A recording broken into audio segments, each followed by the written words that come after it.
Let's talk about the Seder Plate. The Seder Plate is an ancient tradition and it must appear on your Pesach Seder table. There are actually, if you look in many of the Haggadot, you'll see different versions of where stuff even goes and how you set it up. There is a whole Kabbalistic understanding of where stuff goes on your Seder Plate. However, what we're going to do today is not do that, just figure out what goes on the Seder Plate and what each item represents. Good to see you, Eliana. Okay, the Ka'ara is what it's called, the Seder Plate. By the way, they are Seder Plates that go back hundreds of years into Jewish history, probably even more, has tremendous significance. First of all, the Ka'ara, the Seder Plate itself, should be beautiful and it should be decorated. By the way, I know we live in a world with a lot of disposable culture.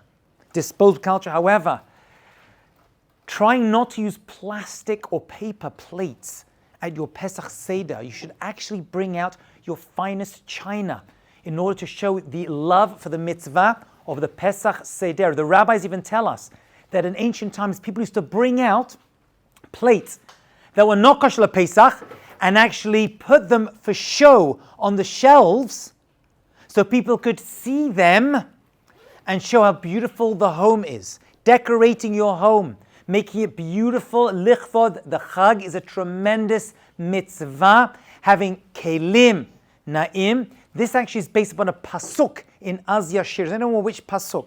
In Az Yashir, we learn out to beautify our mitzvot.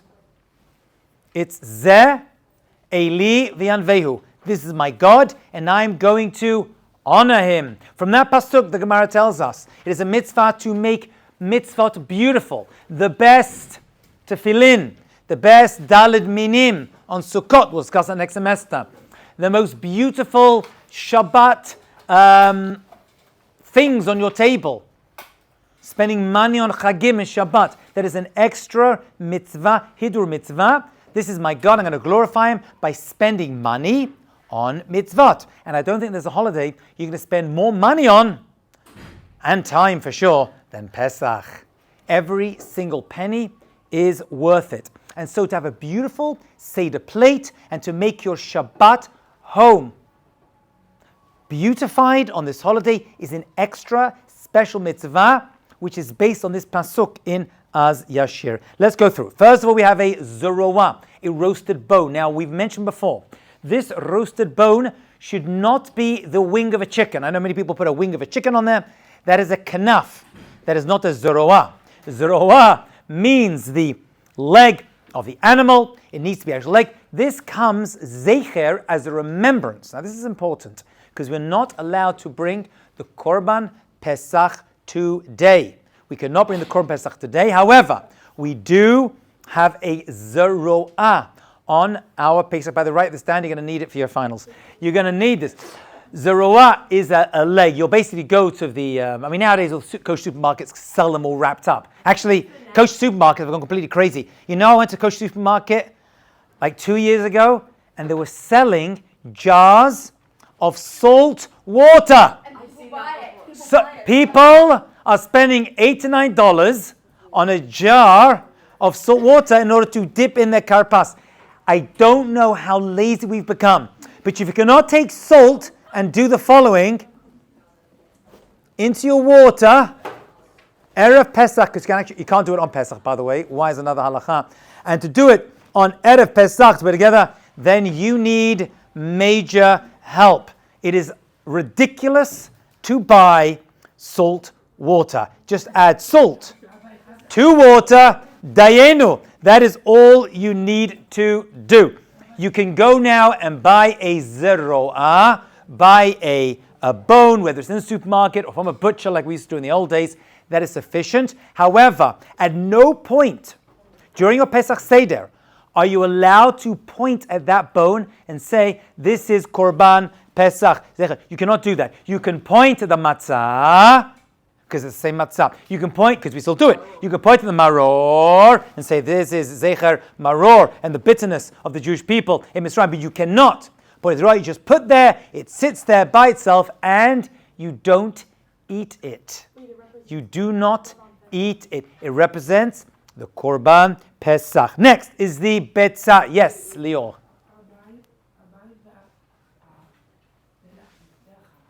Yes, you need to put salt and water because you shouldn't add salt to water because there's a malacha of Shabbat and Yom Tov, all right, of tanning, of making that. It should not be made on Pesach. Ideally, if you did, it's probably not the worst thing because you can use it immediately. You try to make that Erev Pesach to add the salt to the water. Betzah, we have a roasted egg. Many have a custom to put the roasted egg, we're on page 87, to put the roasted egg on the Seder plate and it stays there.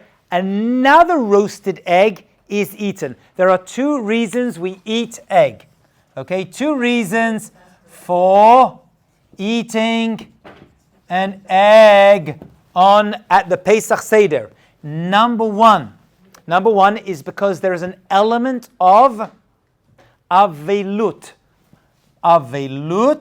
at the Pesach Seder, which is mourning, and eggs and round objects are traditionally eaten at times of mourning. What are we mourning? What are we this is a very happy, the Pesach Seder is a very happy occasion. One of the happiest times of the entire, what are we mourning? And the answer was still mourning the Beit HaMikdash, right? The fact that we're celebrating Pesach in Galut, and we are in Galut, here in Chutz La'aretz, and of course even in Eretz Yisrael is Galut, because Mashiach has not come there or here, although it's better in Eretz Yisrael, let's be honest. Having said there's an element of Galut, and we want to remember, and therefore eating an egg. And by the way, an egg or adashim, lentils, are a sign of mourning because the mourner is so upset they have no mouth. And people don't talk to them unless they're spoken to. And therefore the idea of being silent, domem, being silent at times of avelut, is why we have closed and sealed foods at times of mourning. And that's why the egg, whether at the Pesach Seder or Lo Aleinu, at a bayit, at a house of avelut, of mourning, that is why round foods are eaten. The second reason is because of a korban called the korban chagiga. There was a korban, there was a festival offering. A festival offering that was offered in the Beit HaMikdash. We didn't have a Beit HaMikdash anymore. We are not able even to go up onto Har HaBayit, although I heard from a very close friend this morning, and I've been reading into this, that they are actually going to burn a Parah Aduma next week on Monday. Parah Aduma is the red heifer. It's a mitzvah in the Torah to purify people, to allow you to climb back onto Har HaBayit to build the Beit HaMikdash. This is a if it's true, and the Temple Institute do it, this is a very big and risky move. They brought a Parah Aduma, a perfectly red cow. By the way, you should know from the state from Texas, you should know the Goyim are obsessed with this topic. Obsessed. There are so many videos online with loads of views of people talking about this Parah Aduma, which will allow us to purify ourselves to go up onto Har HaBayit. But, I mean, if we start doing this and make it public, it's probably going to cause World War III and IV and V. It's very, very tricky. Yeah, of course. Have a look online, sure. Red cow.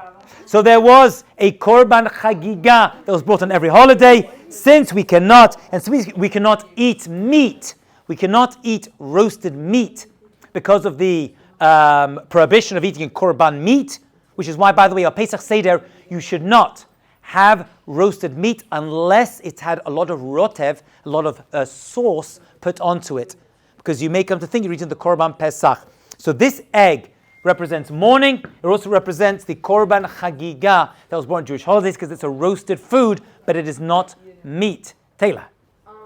Going back a second, sorry. Sure. We don't point at the Zeroa, the roasted bone. No, we do not. We're not allowed to give korban. Because we cannot bring korbanot, and by you pointing and saying, this is the korban Pesach, people think, bring a korban Pesach, you're not pure. It's a chilul Hashem, it's marit ayin, whatever it is, and we don't do it. But when Mashiach comes, we're going to build the third temple, and we're going to be chomping down on some delicious shish kebab korban Pesach meat again, Bezrat Hashem. Ala mangal. You know, every Israeli was on the barbecue. Ala mangal, right? We're going to make a mangal. By the way, you should know the original Korban Pesach literally was roasted whole. It couldn't be broken up. Actually, you're not even allowed to break the bones. This is actually one of the mitzvot in the Torah. You know, there's a mitzvah in the Torah, right? I think mitzvah number 27 or 37, I remember. I just spoke about it Shabbat.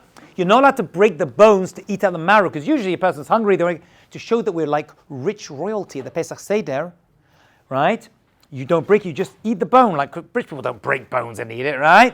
So that is why it was actually asur to break the bones. It had to be complete, and that's why it was also recognizable to the Egyptians that it was a Korban Pesach, right?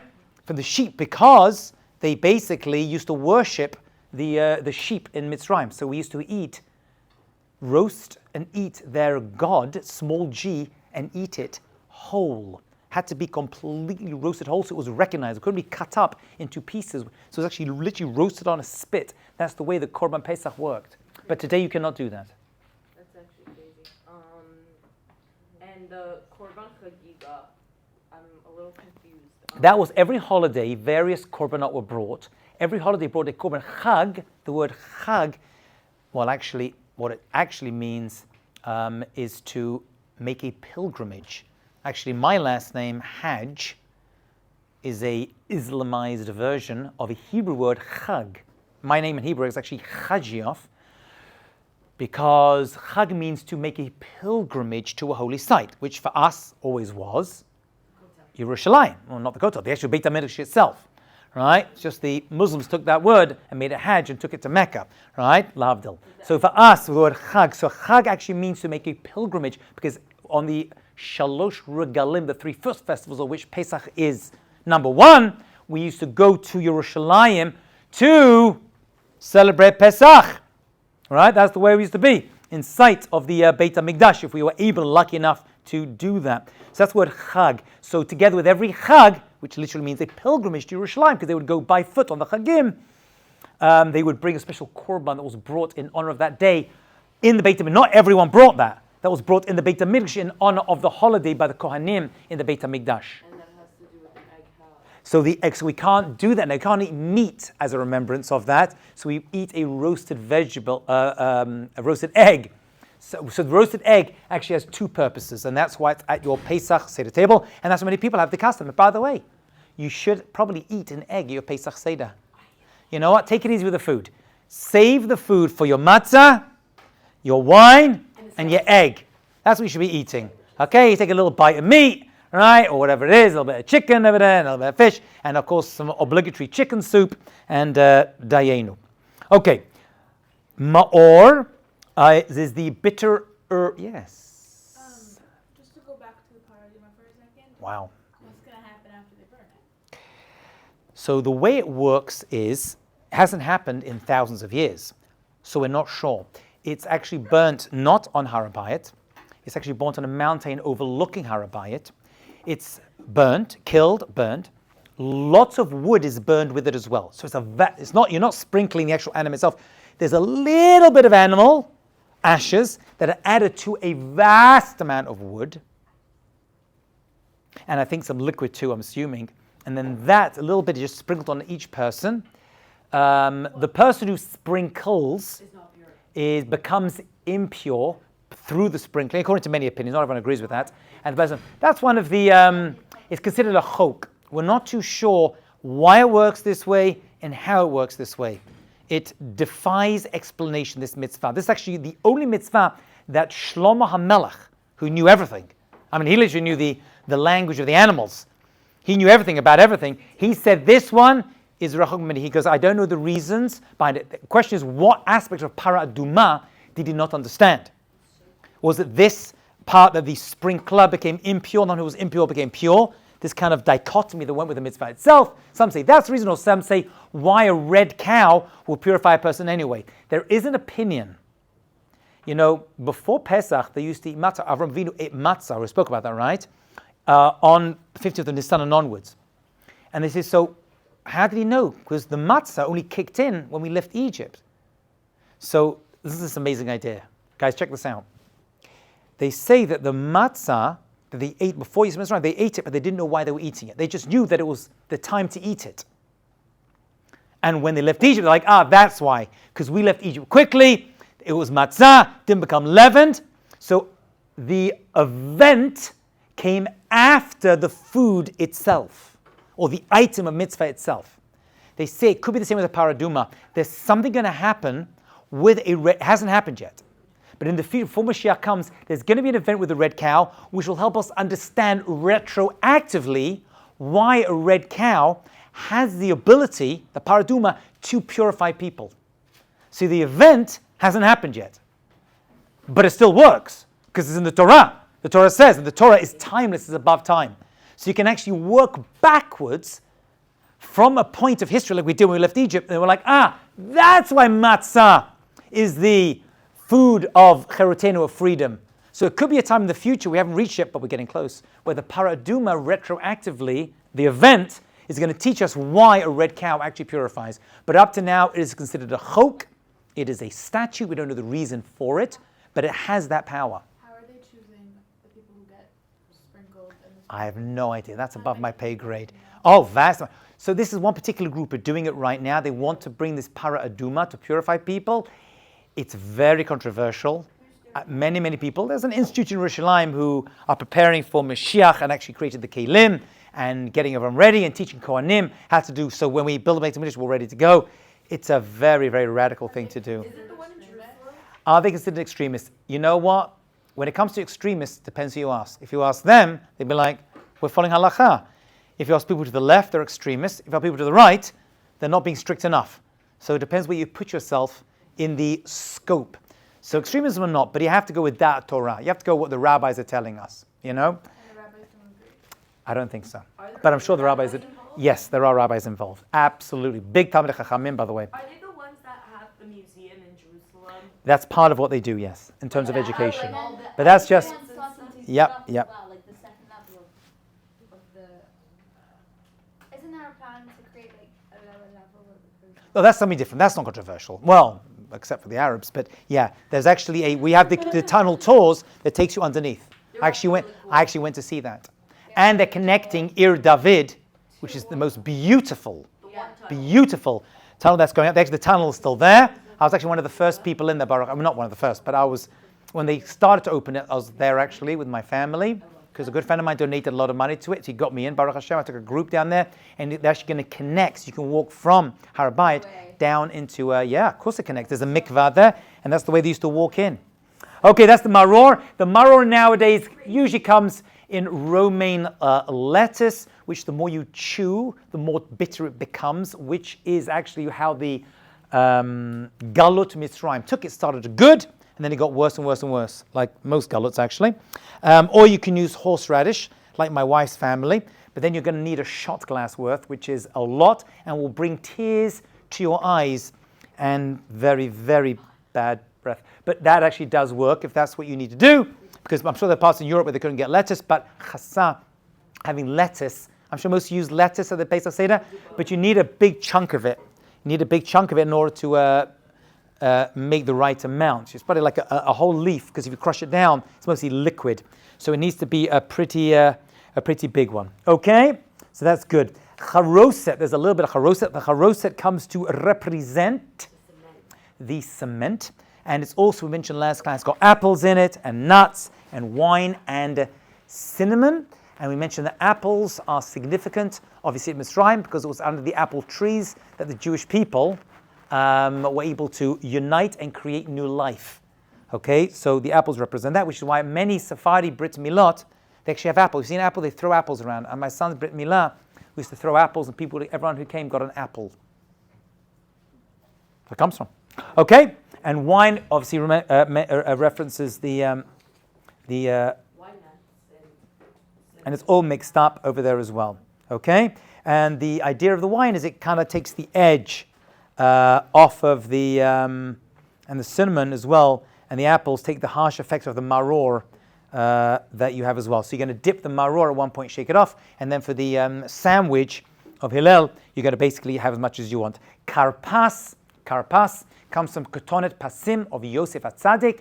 That is a root vegetable, whether it's a potato or a little bit of, but it's probably celery, as we mentioned already, as we mentioned in modern Persian. karafs and karpas is the same lashon. Celery probably should be eaten, but there are many parts of the world where celery, I guess, wasn't available, so many Ashkenazim will use a root vegetable. A root vegetable, I believe, if I remember correctly, is because the Jewish people were buried deep, and then the redemption came from the roots of it, okay? And it represents rebirth and rejuvenation. See what I did there? Like that one? That was funny. Thank you so much. And the matzah doesn't need to be on the Seder plate, but it should be on the table. You need to have matzot. That's the 3 matzot that you're going to use during the meal for the afikomen. And the lechem mishnah should be there, stacked 1, 2, 3, and they all need to be shalem, complete. That means they'll not be just like a challah. It needs to be complete in order to be yotze the mitzvah of Shabbat or Chagim. So to each one of the matzot needs to be complete. That's you have to check before you put them inside that there are no chips taken out of them and no broken pieces. If there is a crack, it could be okay as long as it's able to sustain and hold the matzah by holding the other end of the crack. Otherwise, it should be absolutely complete, and it's going to be used at the Pesach Seder. Okay?